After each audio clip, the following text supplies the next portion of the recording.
Hey, Sooner Nation, welcome back to the Champion Standard podcast. Another conference game, another loss. Oh, man. We find a lot of different ways to lose football games, and we found another new one yesterday that was rough.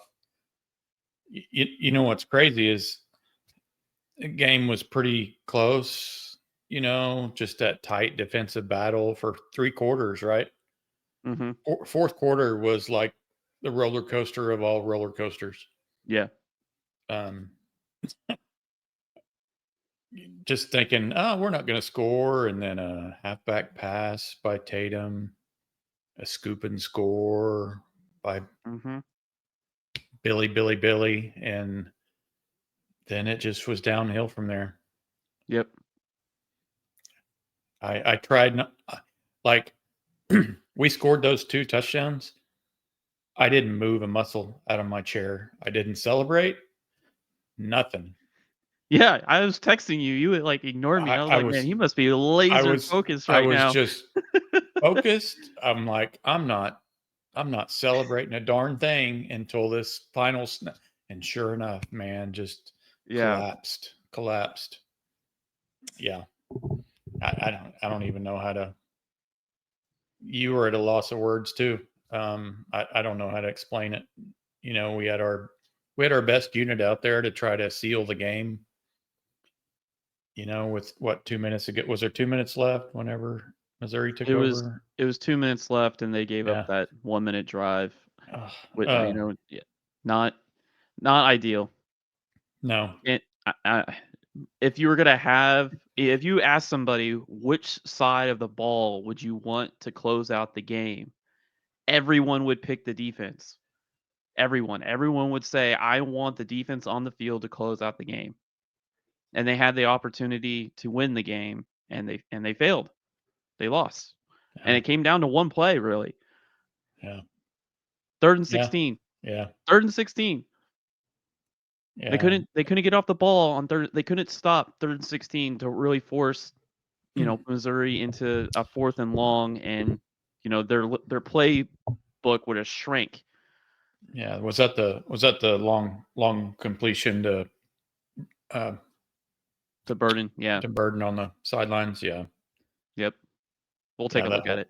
That whole drive was driving me crazy. There's a defensive holding call on that drive too that kind of drove me nuts a little bit too. So yeah, yeah, it was tough. That was tough. We could have had a man. I was really looking forward to the podcast today if we would have sealed things up and been going to a bowl game, and everything just came crashing down, man, in a matter of minutes. Hey, before we move on to a few takeaways here in a minute, I forgot to say, please everybody like, subscribe. Appreciate all the subscribers. We've only been doing this barely 6 months. 6 months in. The podcast has been a lot of fun. The results of the games haven't been great this season. We picked such a bad year to start a podcast, man. We're gonna go 5-7 in our first year as a pod, and but it's been fun. It's been fun talking with you and all the people that we've met all along the way, and just meeting new people and making friends, and it's always good to meet new people and talk ball. So yeah, it's been fun. Yeah, we got a lot more things planned for our website and podcast, and we may start doing some lives just so we can do get a little more interaction with you guys. So stay tuned for that. But you want to dive into our takeaways, Rob? Yeah, let's do it.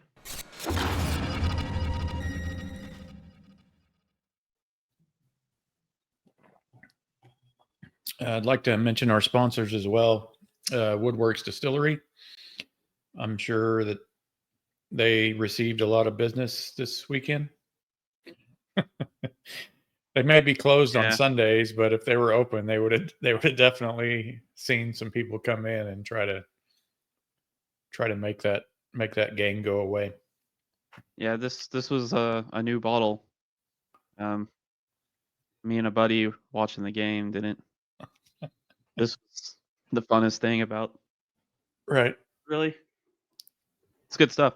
Yeah. Woodworks Bourbon. You can go get it at 90s Liquor. You can go say hi Yep. to Zach, who's over there next to Rudy's in Norman, right off Highway 9 on Chautauqua, I think. I terrible with street names, but great selection. They've got, of course, your classics like Bullet and Jack and all that, but and they have also got a new one that I like called Pinhook. Pinhook's really good if you like Kentucky bourbon. Pretty good stuff. Yeah. So yeah, let's jump into a few takeaways. Let's talk about. Well, I first want to just mention the turnovers. I want to say we had 4. We had 2 Arnold fumbles, a Dion Burks fumble, and a turnover on downs, which I'm counting as a turnover. It was just a kind of a poor play call. You trying to fact check? You're trying to fact check me, aren't you? Yeah. So yeah, you're right. We had 4 fumbles. We lost 3. I'm sorry. 4 fumbles. We lost 3. Jeez. Yep. Yeah. And then we no picks, no. Let's see here. Yeah, and a turnover on downs. Yeah, you're right. I guess it was Arnold, Burks, and Peyton Bowen. Yes, the month Okay. punt. Yep, forgot about that one. Yeah. Yeah, some of those were pretty untimely. A couple times it gave them a short field a little bit, but yeah, those turnovers were rough. It always puts a little extra stress on the defense. So that was my first takeaway. Just not a game that you knew was going to be kind of 50-50. You don't want to lose the turnover margin by -3 or whatever it was. So yeah. Second takeaway, offense. Pretty inept first half considering, we just had the 3 Zach Smith field goals. We really needed to capitalize on a couple of those drives and turn them into 6, not 3. Zach Smith, best game of his short OU career for sure, was just knocking them through the middle. Yeah. Was nice to see that. They moved the ball pretty good. They needed a couple of trick plays, one to keep a drive going, which was a very great executed play with Elzinga there drawing the defense in and just getting it to Sharp. I thought he was going to score when he first got it. It looked like a lot of daylight I know, me for too. him. I thought he was going to get it. Yeah.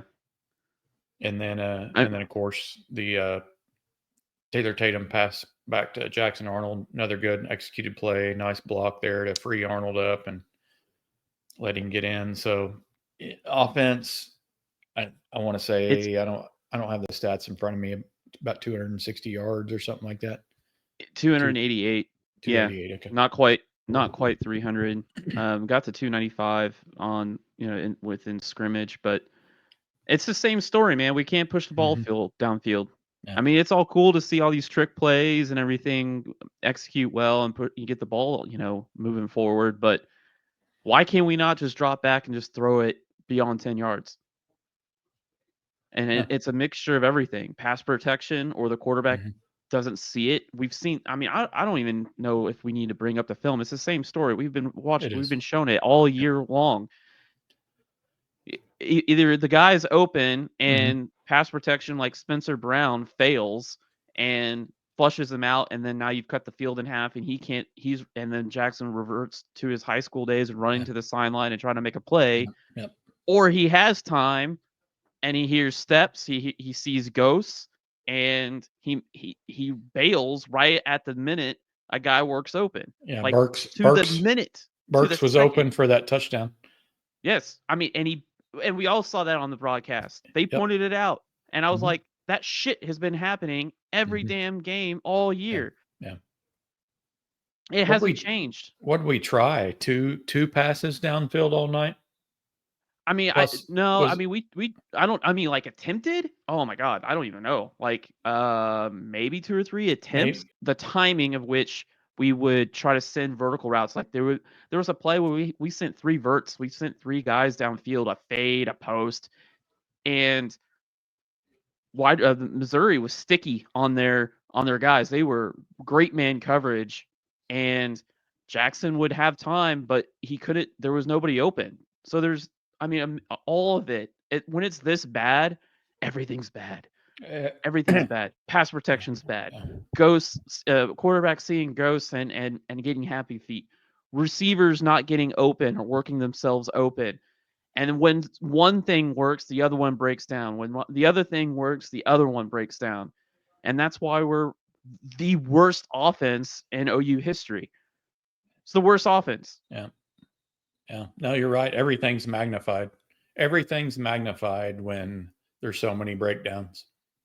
It's just every play there's, the one bright spot yesterday, and I know you want to talk about him a little bit more, but Xavier Robinson was a great, Yeah. we expected him to get a few more carries with Barnes out, and man, he made the most of them. I like the way that guy runs. He's built, he's got some, big hips and can run through guys. And I enjoyed watching him yesterday. That was, they didn't really change their offense with him when he came in. They ran the same stuff. There's the same power and insert and fresh legs. He comes in and he was carrying guys on his shoulders a few times for more yards. I mean, he was trucking people. We'll get into Xavier Robinson. I felt like the offensive game plan, they threw counter into the garbage. They ran quarterback counter like 2 or 3 times, but they never once ran halfback counter. Why the hell are we throwing that away? Like what happened? Like they started doing the G lead stuff. Wee woo pull and that's Xavier's play and some plays with Arnold too, which is a play that we actually highlighted last week on Vanderbilt. Vanderbilt ran some G lead plays. That was one of the plays that they ran against them. I think they probably took that piece from them, but I don't know why they got away from the counter. I saw some counter action where they would fake the counter play action off of it, have pulling guards act like they're counter, but I'm like, dude, you're not even running counter. Why are you? That's just strange to have that built in your game plan of system of plays to have counter action and you're not even running counter with your running backs. Yeah. I don't know. That was weird. Just seeing that. It was just strange. Yeah, there was a weird Bauer sharp sweep play they ran one time too. I was like, what? Oh my God. Where'd you think that was going to go? Why the fuck are we running a jet sweep with a tight end? Okay. So what they're doing is that they were putting in the last couple weeks, they were putting Bauer in these motion lead blocks. They would motion him in and he would block. We saw it last week with Maine when he motion lead and just destroyed a defensive end. Remember that play? That was a motion lead. So they were jetting him and motion lead blocking a defensive end. In this next game, they thought they were being cute with running him as a jet to try to get the corner. You have a Ray Guns, right? You've got Kearney. You've got a healthy Dion Burks back. Who cares if you're running a motion lead with a tight end? No, you're not fooling anybody giving a tight end a jet sweep. Oh, it wasn't it. I get it. It was a power read. Jackson was reading. He was supposed to go north and south with again, G lead. It was a G lead. Wee woo pulled. It was a read. He read it wrong. But as soon as you hand that ball off, that's a tight end jet sweep. Why is it Burks doing that? Why are we not? When we were in the off season, Farouk can run it too. Farouk can run it. Now he might not be healthy, but that's something that that's a receiver thing. You don't ever see a tight end run and then they try to run a screen with him. They try to run a little tight end leak screen and it was a pass beyond the sticks.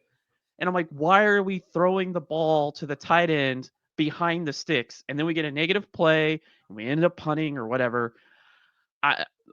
This is such it's so clear to me that this Joe John Finley doesn't know his personnel. He does not know and understand his personnel, and so he's leaning on the guys he does know, or one guy, and that's Bauer Sharp. And Bauer Sharp has had improvement. His physicality from the Tennessee game to last week has been phenomenal. Like, that's what you want to see. You want to see a little bit of improvement. I'm not saying he's going to be an all-conference player. I'm just saying and last night, Bauer did not have a great game. He didn't have a good game. But at the same time, I'm like, his OC is asking him to do shit that he's not supposed to be doing. He's not supposed to be running a fucking jet, man. No. What are we doing? What is this garbage? I don't know.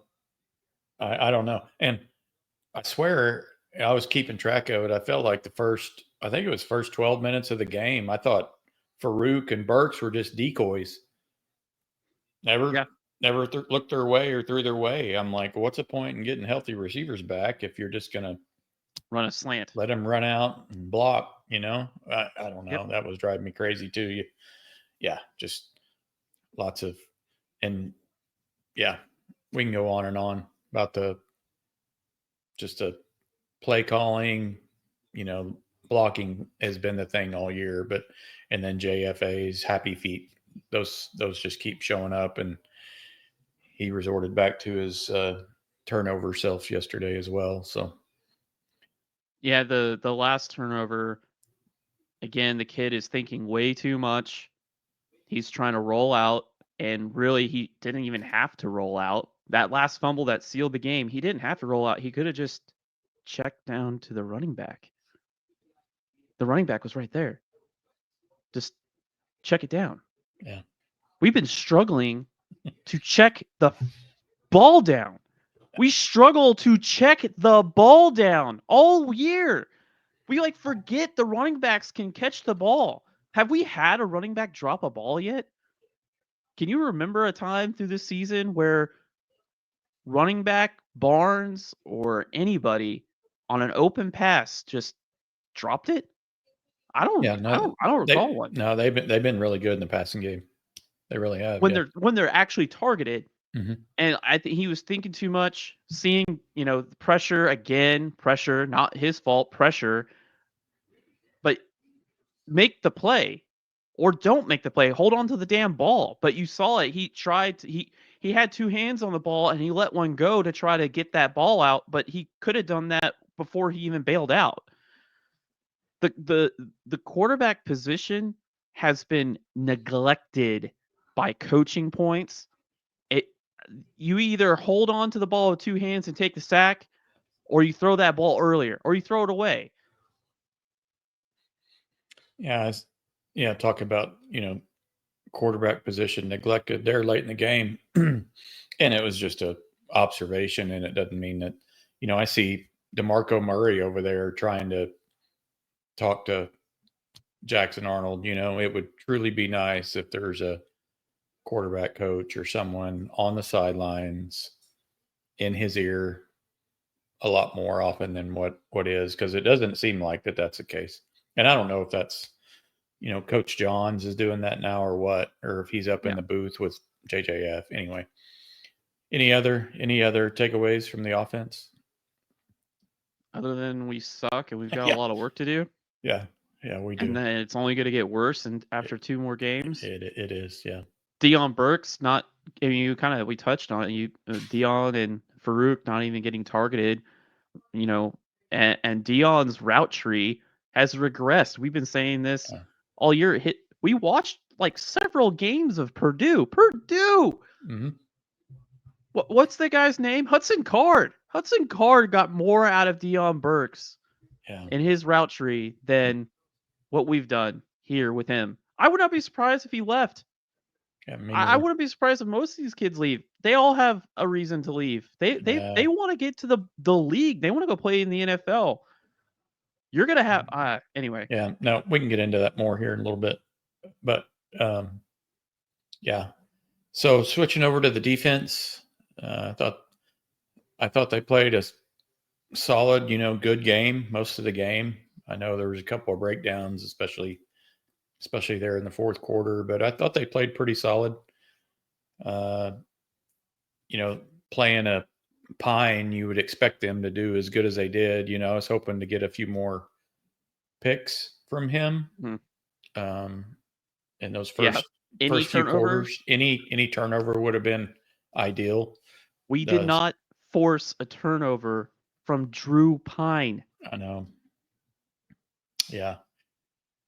I think this is where you and I are kind of separate, because I felt like the defense, they did, like Missouri, they had such a limited playbook. Outside zone, rollouts, play action, garbage. Now, I said they played solid to good. I'm not gonna, good was a stretch. I know you're thinking they should have kept him probably under 10 points or so. That's probably a fair statement, right? That 60-second drive and the waning minutes of the game is kind of what everybody's focused on today. That, if you hold up there, isn't everybody today saying the defense, held them to 16 points and probably not too upset? We won. Yeah, we won. So that's where I'm like, defense played good enough to win, except for those last 120 seconds of the game. Yeah. That 3rd and 16 really just, it just seemed lack of concentration. I'm not sure. I mean, we'll take a look at the play. I'm not sure what some people are doing. I mean, Missouri didn't do anything different. Like, they didn't. This is like, Drew Pine is like the worst quarterback. He's literally one of the worst quarterbacks in college football. We've got stats to show you to support that. But defensively, good. I thought Jaden Jackson had a good game again. He, for a nose tackle, he was getting pressures and sacks again from the nose tackle position. I thought David Stone had a good game. I saw him pop quite a few times. Let's see who else had a good game. Deshaun McCullough, I felt like, had a pretty good game. I saw him make a few RMT, plays. Of course. Yeah. R. Mason Thomas, he got a few sacks, at least 2. R. Mason Thomas, good. There was a few plays that I just left my head scratching on what they were doing. Like, there was a gaff by, I believe, Danny, and there was a gaff by Billy Bowman right after Billy Bowman scored a touchdown. There was like a couple of plays. Like, I'm not a film expert, but watching them, I'm not sure what they're doing. I don't know what I would hope somebody will show it. Maybe somebody could tell us. But I felt like the defense had it. Everyone in the fan base would have chose the defense to win this game, and they were in position to win it. And they let probably the worst quarterback they've faced in 3 years go and score a winning drive in a minute, right after they had a 91% chance to win the game with the Billy Bowman touchdown. Did I mention that already? Billy Bowman scoop and score with 2 minutes left in the game. We had, according to ESPN, a 91% chance to win the game. Yeah. And we let a Drew freaking Pine go and take the game back. Yeah, and you mentioned the 3rd and 16 conversion, but part of what was frustrating me is just some of the quarterback keepers right up the middle.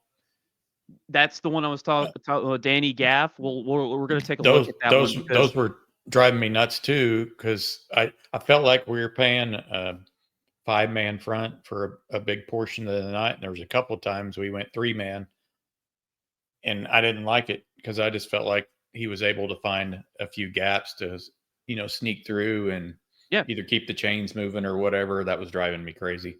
Yeah, what you're mentioning, that I know exactly the play that you're thinking of. Danny, we'll take a look at Danny. Just runs away, he just takes off and leaves the entire middle of the field open for no reason. There wasn't a fast 3. We'll take a look at it. I was like, what? The leading tackler in the SEC took off and ran the other direction. Correct. Yeah. Yes. That's great. I'm confused. I'm not sure Yeah, why. We'll I take don't a look either. at it. I don't either. Yeah. Defense didn't do, in my opinion, didn't do too good at stopping the run, at least limiting it. I thought they left a little bit too much there. Pass rush I thought was pretty good, and I thought coverage, besides like 4 or 5 random busts, Mhm. was pretty solid. But at the end of the day, they were playing like the worst quarterback they've ever faced, and they were provided a gift. I said in the last pod that Drew Pine was a gift. He Yeah. was a gift for us to get a win. And Yeah. you had your best side of the football on the field to win the game, and didn't work. They failed. They failed. There's nothing else to say, but they Yeah. failed. Yeah. I was trying not to listen to you and others this week, and um, I didn't want to buy into the, this is a game we should be winning. I didn't want to buy into that, and the way it was playing out there, I thought we were going to go ahead and steal it and bring a victory home. I was hoping all y'all were right. Yeah, of Drew Pine, because I don't think people realize how bad Drew Pine really is, and how bad he is, and how we should have beaten the living crap out of him. And he had a career day, like a real career day. He'll never We've have a he we've won't have a game that good we've ever again. I, He will yeah, tell his grandchildren yeah, the day that he beat OU, and they'll think he was a good quarterback, because they'll go and Google it or use AI, and AI will spell some historical element of how Pine was this yeah, okay quarterback that ended up beating the Oklahoma Sooners yeah. on November 9th, 2024. And I got to say, over the last 5 or 6 years, we've had a history of making subpar quarterbacks look okay or good. I've seen it I'm before. glad you mentioned that. I'm glad you mentioned that. I don't have the And names and the teams or whatever, sure, but I know this isn't the first time. if that's true, if that hasn't changed, we've had how many defensive coordinators, and it hasn't changed, including Venables. And you're not going to win in the league if you make backup quarterbacks as good as they do and beat you. Yeah. You're not going to be an 8-4 team in the SEC if Mm-mm. backup quarterbacks can beat you. Yep. You're not going to sniff a championship opportunity or a playoff Mm-hmm. if your defense and your offense can't defeat a backup quarterback. So then what are we doing? Are you wanting to do stats, or are we wanting to talk about the You want to go to the the next? the Yeah, let's go big to the next one. elephant in the room? Yeah, let's go to the elephant. Yeah, I You want to go? forgot. We Yeah. want to do we Yeah, let's go to the elephant. You go. You lead first. I gotta get warmed up. So yesterday, we had a chance to get bowl eligible. We didn't. We are not going to win either one of our last two games. So we're staring at 5-7 record, losing record, 2 of 3 years since Brent's been in town. Likely going to have an embarrassing loss in 2 weeks is my guess. I think the tide is going to roll in here, and Jalen Milroe is just going to have another field day like he did yesterday. So, Yep. losing record, no bowl game. You know what needs to change? Granted, we've talked about it the last 8 weeks or whatever, 10 weeks. Injuries, poor quarterback play, offense coordinator that is no longer here. You know, can we make subtle changes? Can we hire an OC? Or is there a bigger change that needs to happen? And I know Yeah. that's what everybody's talking about it right now. Yeah. Is You've it got. bigger picture change? And I go ahead. I know you have a opinion on Well, that. the administration and the big dollar guys, the big dollar people, the NIL donors and everyone, I'm sure in the last 12 hours they've all been talking to each other like, what do we do? And if you stay with Brent Venables what kind of OC would come here. Don't give me this crap that, it's OU and OC and we can get everybody. He went 5-7. He could be fired next year. What OC would leave a good situation just to come here for 1 year? Go look at Texas. They have a decade long of garbage for 10 years. And what happened? The coach would get hired. 3 years, they would have good recruiting classes. They would have one decent year, and then they fall off the rails. And then in that last year before they were fired, they would hire some young G5 guy or a guy that had no play calling experience or very limited play calling experience. You had Steerlin Gilbert, who doesn't even call plays anymore, and then Yursich, who doesn't call plays anymore. So like you're gonna have a limited talent pool to be able to pluck from. Your candidate, there's not about Mac Leftwich. Does he come here thinking that he to risk? He's got Kenny, right? Kenny's gonna go get hired somewhere else. He's gonna move up.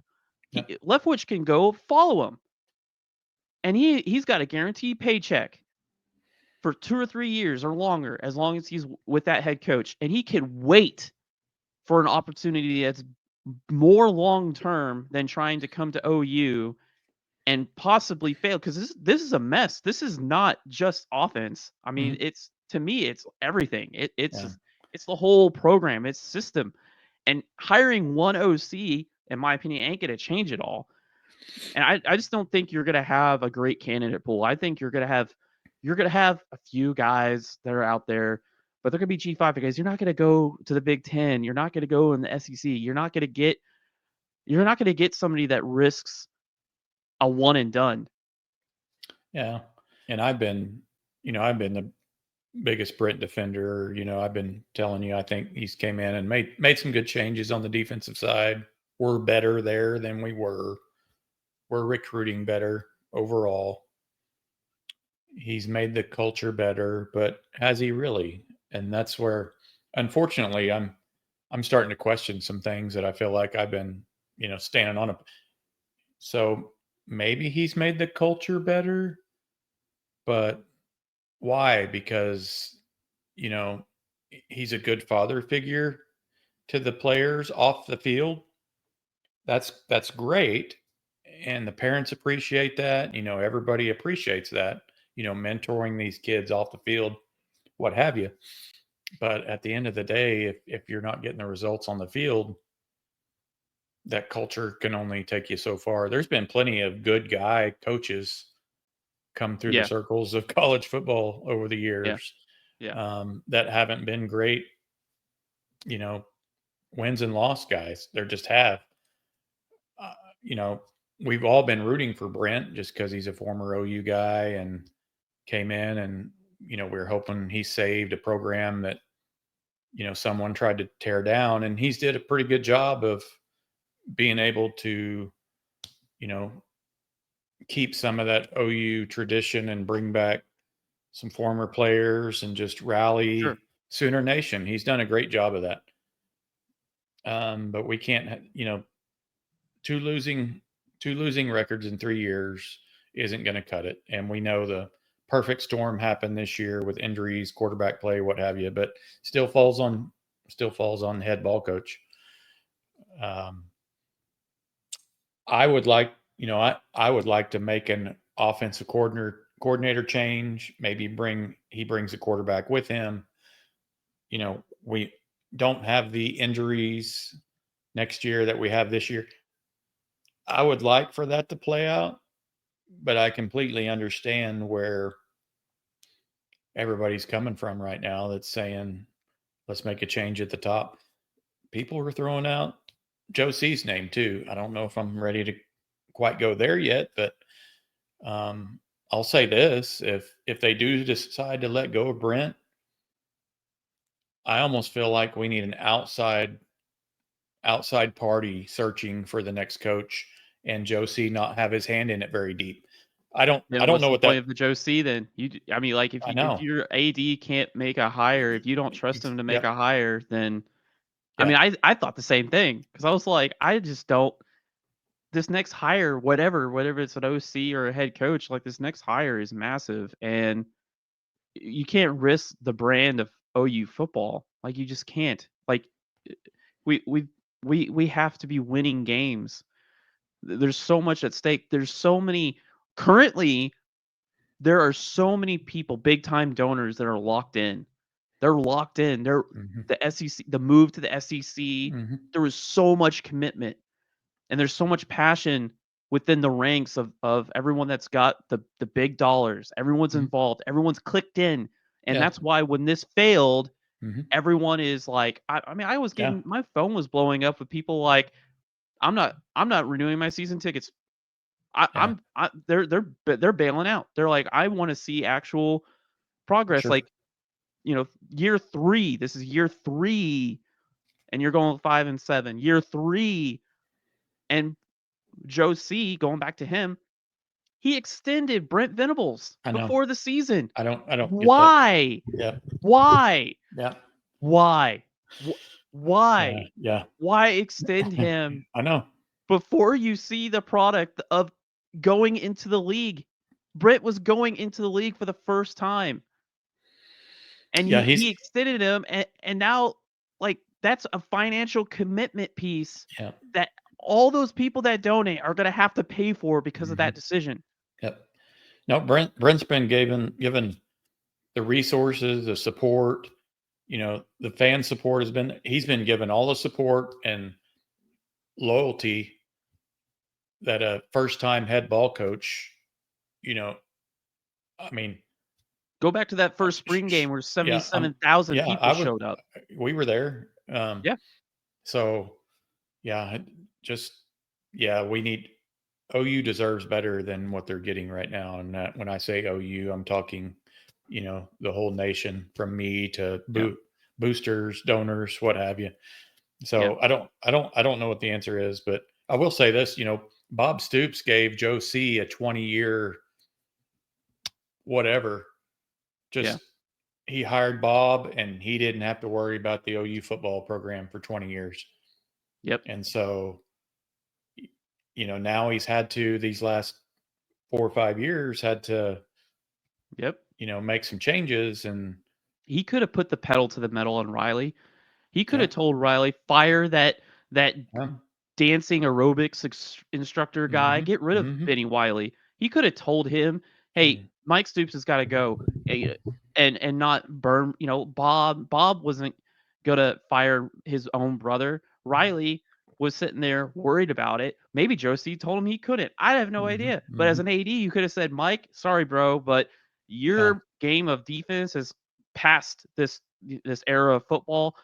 And he could have told Riley what to do and said, "This is good." And there's been, people have been talking about how Riley wanted things from Joe C. He Yeah. wanted to He did. expand the staff. He wanted to make those things happen, and he Mhm. was told no, they didn't want to do it. Yeah. Yeah.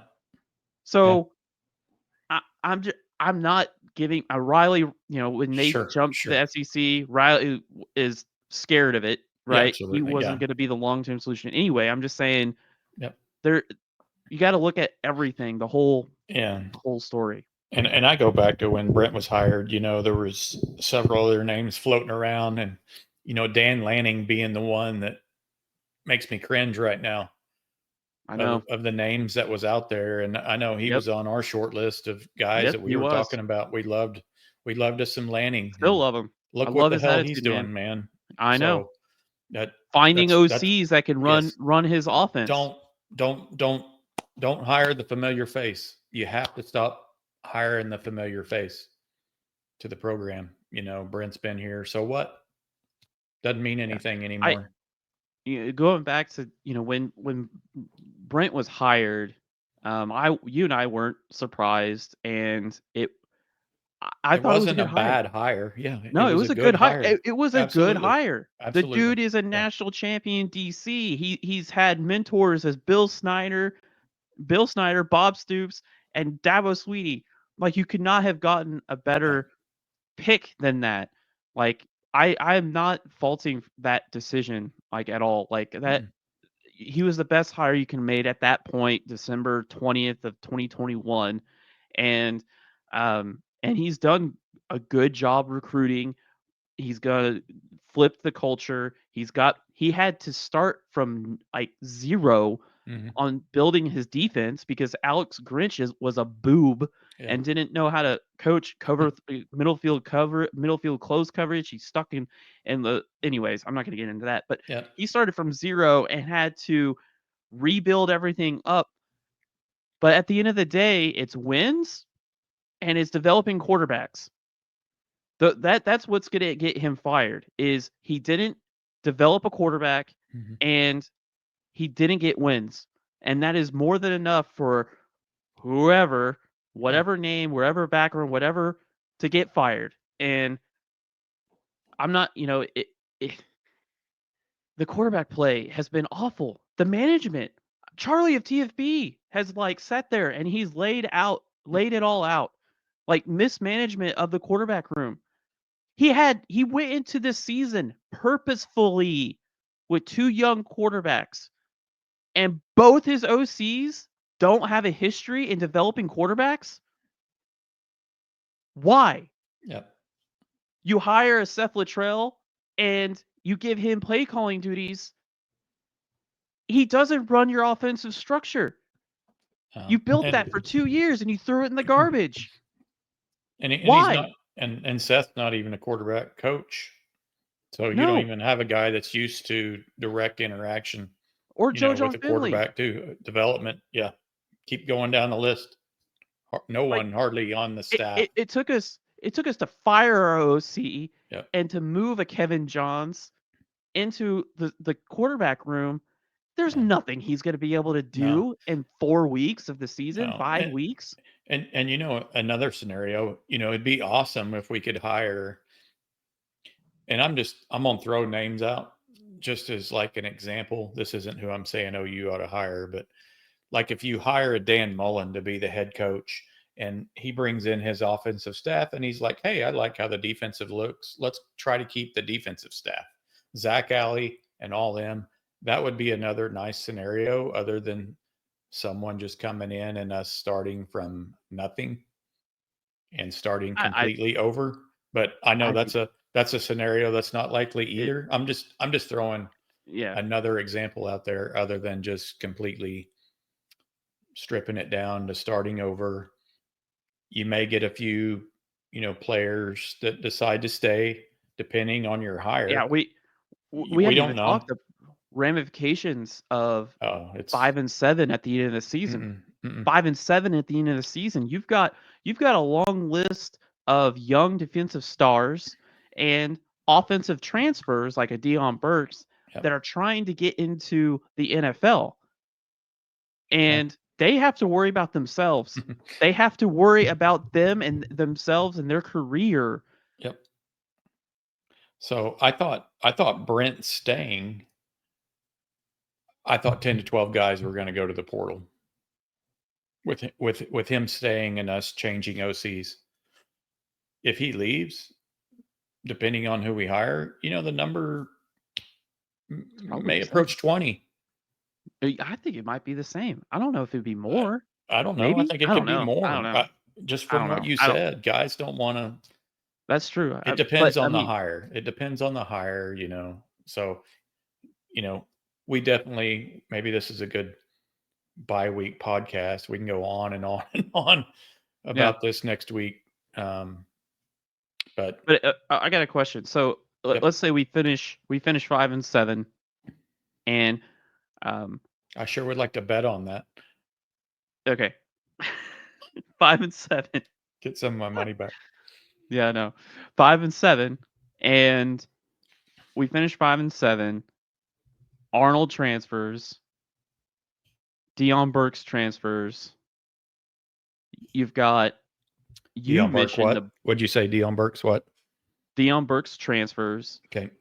So you've got 5-7 on the end of the year. Arnold transfers, Burks transfers, or goes to the NFL, whatever. We lose Burks. Then you lose on defense a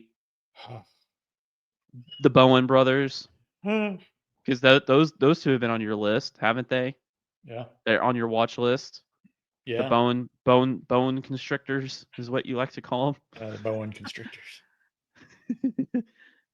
But I mean, you lose, and maybe I'm like, if you lose these quarterbacks, that limits how many OCs you can get, because your OC has to bring a quarterback now.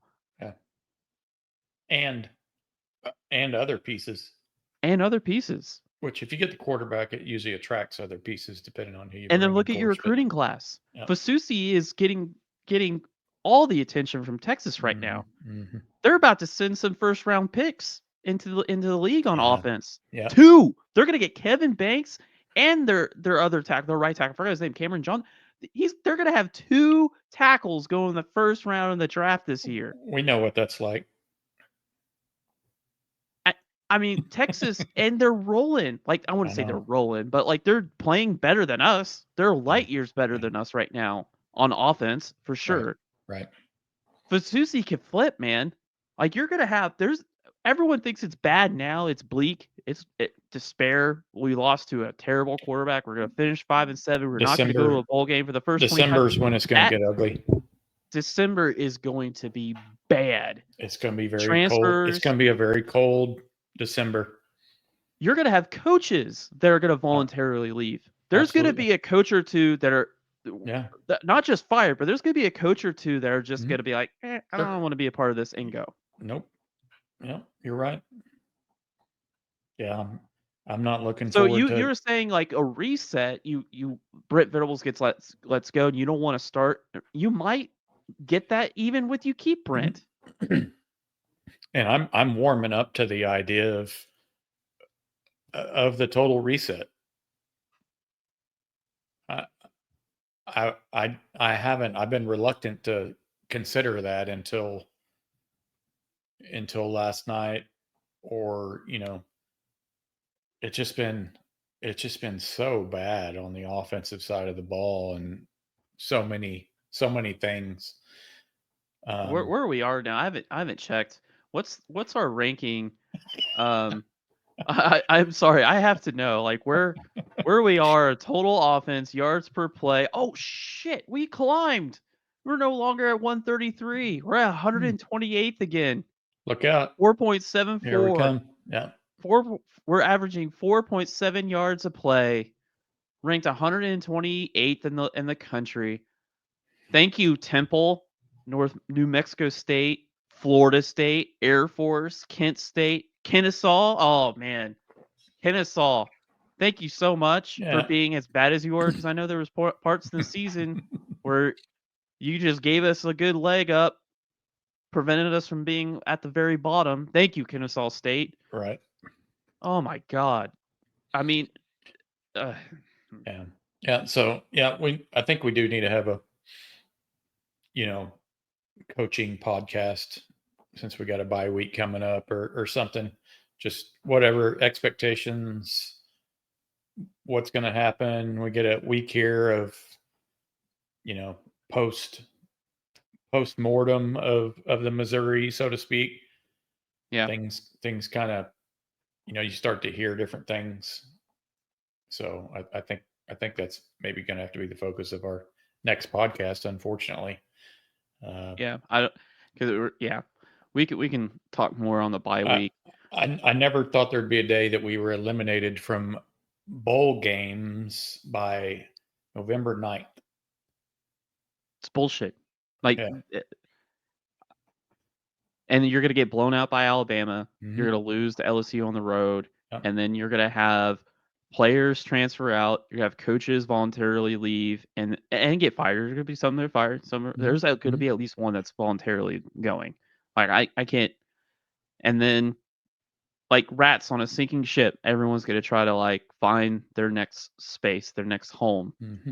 And I would be shocked if Arnold stays. Even as bad as he is, there's a quarterback coach out there. There's a head coach out there that says, I can change him.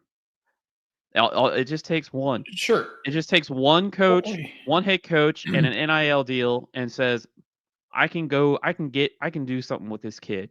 Hmm. Because that offense, they absolutely mismanaged the room, and they were terrible. And I've got a system, and I like this kid. I want to bring him in. It just takes one, and he's Yeah. gone. Yeah.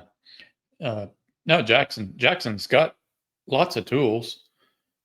He does. It's just the happy feet, no vision, just Yeah, tunnel vision.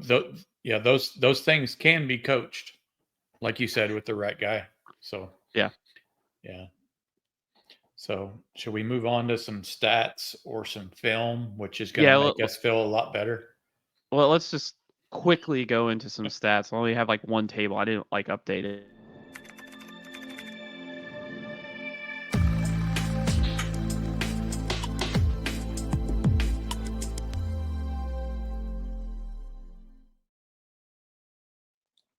Okay. So this is just a quick table, and we're just looking at um, PPA per play rankings. So this is just efficiency stats, and we're not gonna spend too much on stats. I did not want to update my dashboard. I had zero motivation to put time into getting some stuff set up. I just wanted to look at just to show people how bad Drew Pine is, and also how bad our quarterback play has been as well. So this is right now. This is filtered on. Brad, can you see this? Does this all look good? Can you Yeah, read all it's that? just it's a little light compared to normal, just because you normally have your dark background, but I can see it. Okay, let me zoom in a little bit more. So PPA play per season. This is an efficiency measure that measures every play from the 50-yard line. So it measures like if you're at the 50-yard line and this play, whatever it may be, a pass, a hitch, a flat, this is how much it generates to go score a touchdown. And you can see here Jackson Dart, Cameron Ward, Dylan Gabriel, three of the top 5 players on PPA for the season. I mean, just great efficiency, right? If you look at the bottom, Jackson Arnold Oh, is ranked 189th out of the top 200 quarterbacks in football. This includes there's only FBS 135 and teams. Oh, okay, this includes FCS gotcha. teams. So Kennesaw State's in here somewhere. He's 189th out of 200 quarterbacks. You got like Max Brown, Donovan Smith, I don't know, Brock Vandagriff. Hmm. Brock Vandagriff is having a better season than Arnold. Both of those are Negative. former 5 stars. Yeah, yeah. I see your buddy Hudson Card he's 4th from last. Yeah, oh, yep, there you go. Anyway, God. So looking at bust. So this is a busted play. This is how often a play is just bad. And General Booty's on there. yep. Where's did you see him? Yeah, down a little bit. Yeah, he's 16th. Oh, that's funny. So Jackson Arnold is 30th. He's ranked 30th out of 200 with a 22% busted play. So 22% of his plays are busts. And that's probably, second or third worst, I guess you could say, in the SEC would be my guess. I see Brock on there. Is Brock at? I wish I had the conference Oh, he's on here. I didn't. 35th, so he's even okay. So He's he's even better. lower. Yep. He's yeah. No, I mean technically, this Worst. is yeah. So yeah, not good. So let's do a quick comparison. Drew Pine, his busted rate was 19.6, ranking him 57th out of 200. His success rate. So this is how often a play is successful. Like these are like your explosives. Mm-hmm. He's 3.6% for dead last. Poof. Dead last on the season. So that's just picking up 2 games, really, right? Well, no, because he started some earlier than a year too. It's not. It's all plays. It's Okay, I was not thinking he just necessarily played started. against us in Alabama. I didn't know he had No, played no, earlier. no. Yeah, you can see the Hawk is at 197th in successful percentage, Okay. and then Jackson Arnold's down here somewhere. I mean, Jackson Arnold's actually had some, had some good balls. He had the main game. He had a decent main game. There he is. Yeah, 141st, I think, is where he was. 143rd. Yep. 143rd. Hmm. It's wild, man. I mean, quarterback play not good, but Drew Pine didn't give you anything. No explosives, nothing. And in that fourth quarter, he completed 4 passes and he scored 2 touchdowns and helped get his team to win. Anyway, that's all I cared about. Like I was just looking at this and I was like, how bad is Drew Pine and how bad is our quarterback play? And Pine was bad, and Missouri's defense was Manila, man. They were played a lot of man coverage, a lot of cover one. There was a play where they put Burks in this jet orbit back and forth motion, and you would see the Missouri defense communicating, snapping back and forth. Their cover one, and like we were trying to get them off, try to confuse them. And the safeties were like, "Okay, you got him. No, you got him. No, you got him." Yeah, And it yeah. was just like, oh my God, man. Yeah, their back end was never threatened one time. So again, just made it easy on them. We just made it easy on them yesterday. Yep. And that was the case with Ole Miss. Second half of Ole Miss, we made it easy on them. All right, let's dive into some film and we can wrap up this Missouri game.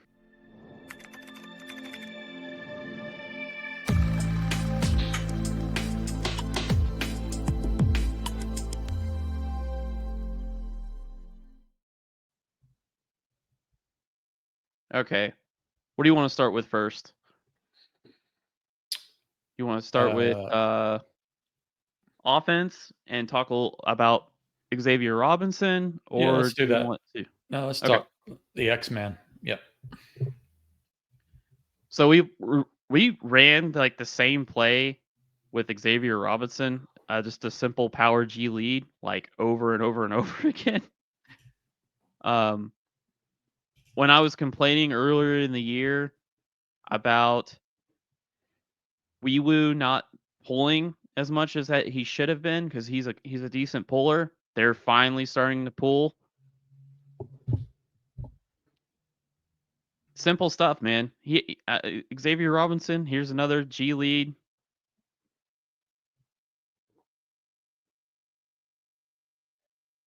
Woo's just coming out, kick blocking the unblocked defensive end here, and then same play over and over again. And here's the counter game. How we mentioned, like, they never ran counter with the running back. It was all this. Here's Bauer with a split bluff, and then Woo pulling, and quarterback counter. You're gonna get a kick. He's gonna run out.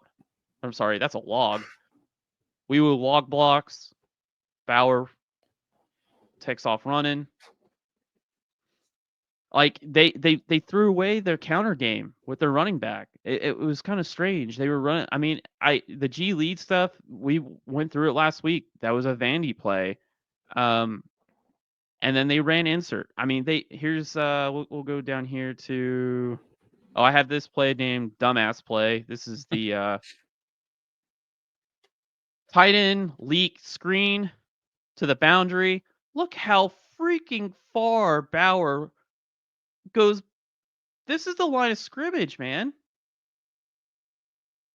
That's the line of scrimmage right there. Why are we running a screen that far behind the line of scrimmage with a tight end? They're not shifty. Like, they're not fat. Like, Bauer's not a shift. I mean, that doesn't make any sense. Here's another look at it. So the line is right here. Right here. The ball was snapped on that yard mark. That's like 6 yards. Stupid. Yeah. Stupid. So the way we go, here's G lead again. Wee woo pulling.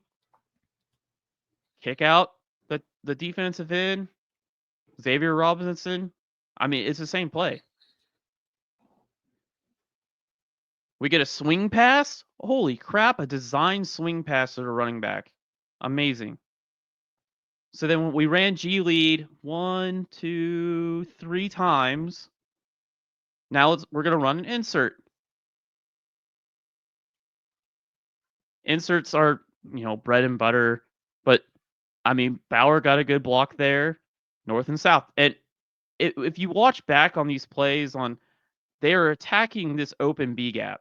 So Missouri is in this even front, and they just, OU and John Finley was just attacking this open B gap over and over again. G lead or this insert, and they were just taking what the defense gave them, which is exactly what you're supposed to do. Exactly. But this is not like some exotic stuff or anything. Here's another insert. Same thing. Open B gap. We're going to run right through it. Bauer, and this time, this linebacker triggers harder, and we don't create a hole there. But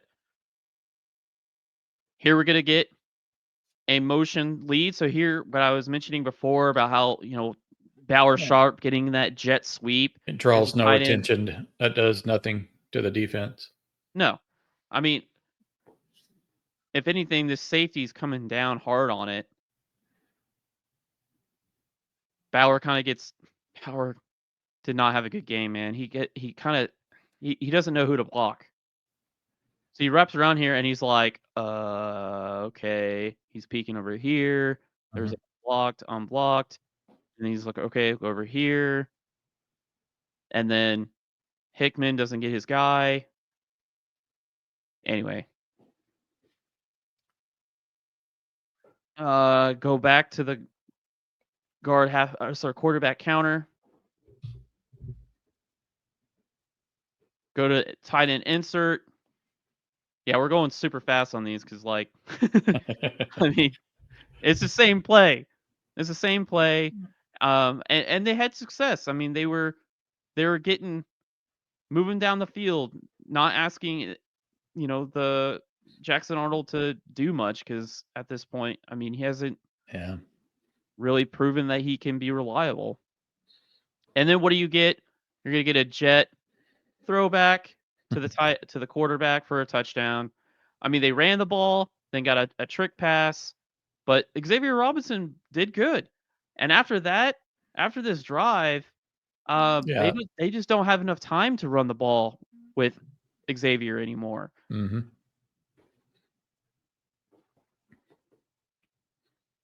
Yeah, no, we talked about it. Just no passes over 15, 20 yards downfield. And when's the last time you saw like a seam route down the middle to one of our tight ends or anyone else? It's been months. And they were running middle of the field close coverage. The seams were open. We never, and I was talking to our buddy out there, and I told him we don't do it. Like, we just don't do it. So after that, you get the Billy Bowman touchdown here, a little scoop and score. Great play. And at this moment, you had a 91% chance to win the game. With less than 3 minutes on the clock. 91% chance.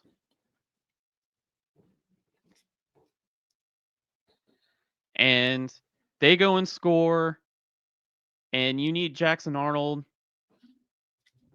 to do something. And this is what I was referring to. All right. This is the fumble. Oh yeah. Throw him the ball. Dump it out now. Dump it. Dump it. Don't need to wait. Let him make someone miss after What? getting the ball. Yeah. And now, and he stuck his hand out there, Yep. thinking he could get it out. Right there. Dump it. Get it out there.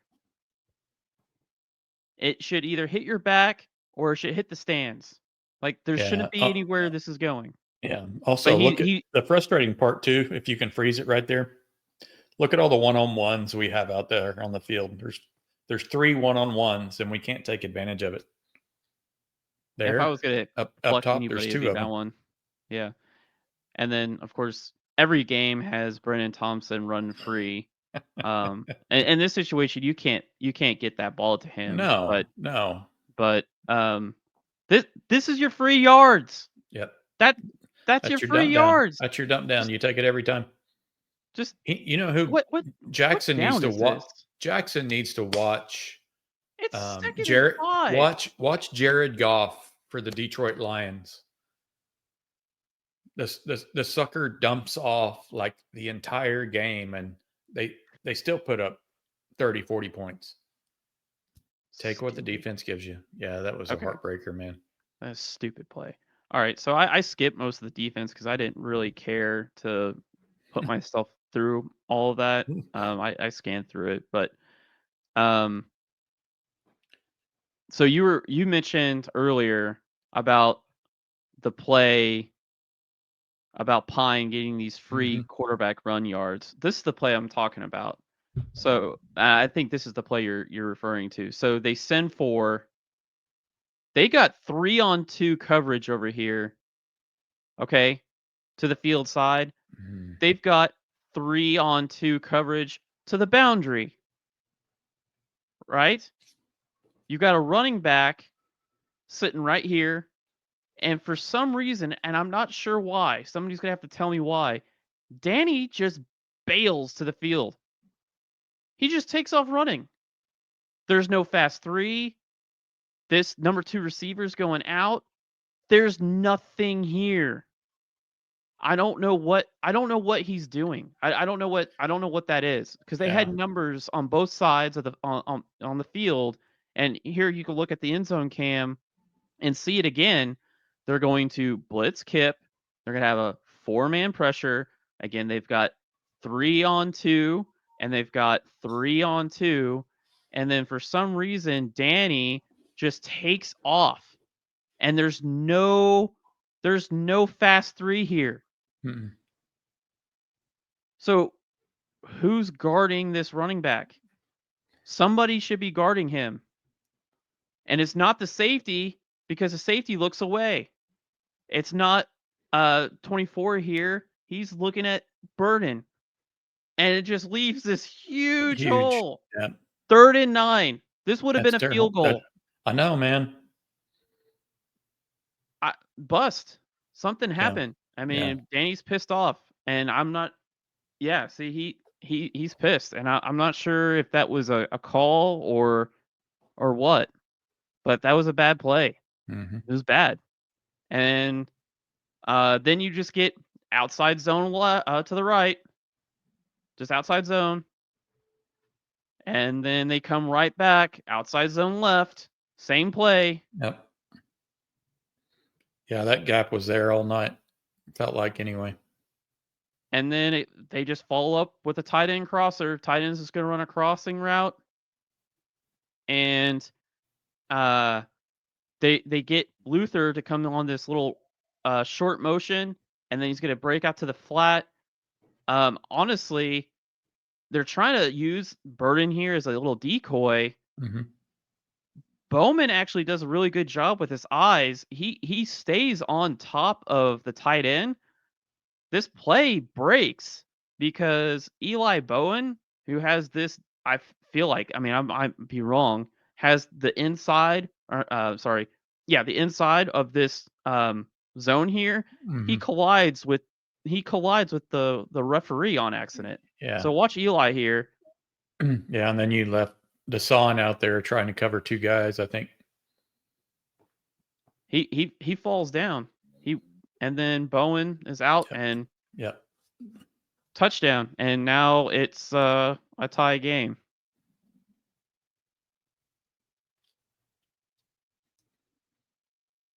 Run defense was not good. Run defense wasn't good. Inside zone left. Just breaking out simple stuff. This is the play that irked me. So this is 1st and 10, and your boy Jacoby Johnson did not play well in the final minutes of this game. Yeah. He So looked here you got lost on a Weiss. couple of plays. Yeah. This is he backs out, plays off man. He didn't even move. Watch this. He didn't even move. Nope. It's too late. You see that? Yep. Stationary. And then broken tackles. I mean that was a big gainer. Yep. Flips the field. And so here's another thing is like they find success as just rushing 3 and dropping 8 and forcing Pine to like read the field, and they're really leveraging or trying to take advantage of sending as many DBs as they can possibly can to close down windows. And they rush 3. Here's a great play by RMT. Again, this is a minute and 44 seconds left, 2nd and 10, and RMT, great freaking move to cut inside, gets the sack or gets pressure.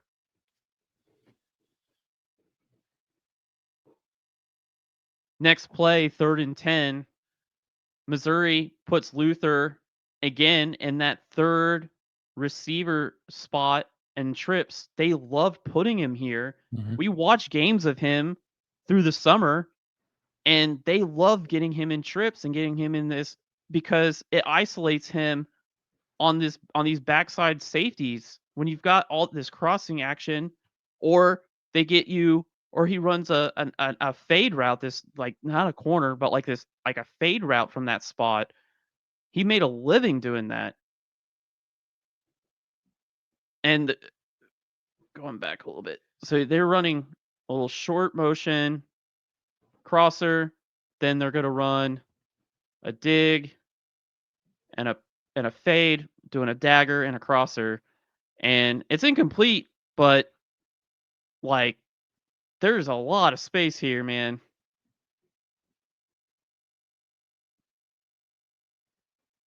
Well, that was the holding call there, wasn't it? Yep. The holding call.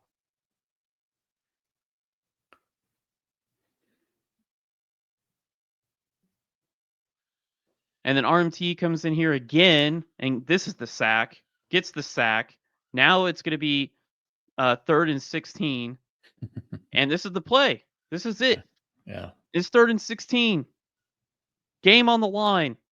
Defense has done its job. RMT got the sack. You've now they've got again Luther in the slot here as the 2 receiver. And this is I don't know. I'm not a coverage expert. Okay, I'm not sure what exactly is going on here. So let me so they're going to put Burden again in that 3rd spot. And what they do here is this first receiver, actually we'll start with this receiver 2. So the 2 receiver is just going to run a little hitch.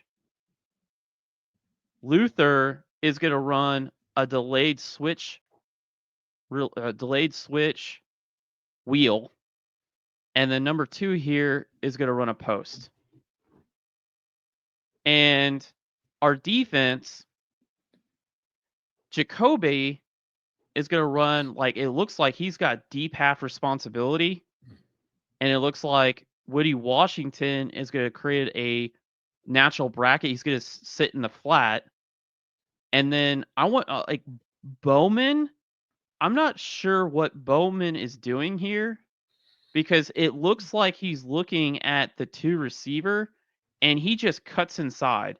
And remember, the sticks are like right at this line and he sits there. And so you got the post and you got RSJ that's working back from the backside. He's stair stepping right into that post. So he's got that locked down. Burden is running this wheel, and you've got Woody giving like 5 yards of cushion underneath. You've got Bowman who cut inside to the sticks, is completely out of the play, and then Jacoby falls to the ground. Yeah, just And got they get a turned around completely. I know. 33-yard pass, and I mean, I'm not sure, like, if Bowman got caught looking inside, seeing that this stick route, and he was thinking, I need to stop. I'm going to sit on the sticks because he looks like he's looking. I mean, he's looking directly at that guy. Right there where you have it stopped. If Johnson doesn't bite inside at that very moment, if he stays outside with Burden, he keeps his feet and probably makes a play on it. But the fact that he got turned around is why he fell down. The other thing he needs to understand is that his responsibilities out here. RSJ is working back into the middle of the field. So like he's got this shut down. Like the middle of the field is closed. Mm-hmm. So like if he worked back into if this ended up being a post, which it does, like RSJ is gonna end up riding right into it. Yep. And he gets turned around and then just loses his balance and falls. And it's a great play by Luther. Great play by Missouri. We watched the same freaking play in the summer with Missouri. They love putting Luther in that spot. They run all kinds of different stuff. And again, you get that Luther on a, I mean, yeah. Anyway, and after that, it's just, what is it? Eli to Weiss. Yeah, great pass and catch. Yeah, great catch by Theo.